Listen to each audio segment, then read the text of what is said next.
Hello guys, today I've got the Samsung Galaxy A57 and I'm going to show you how to configure the email accounts in your device.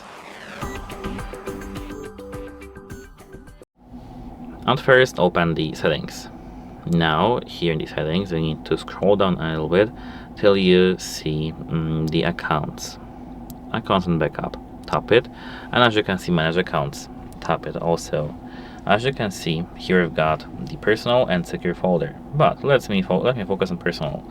Here we've got the first Gmail account that I've added, the second one, some Meet thing, for this only like Samsung account, and now add account.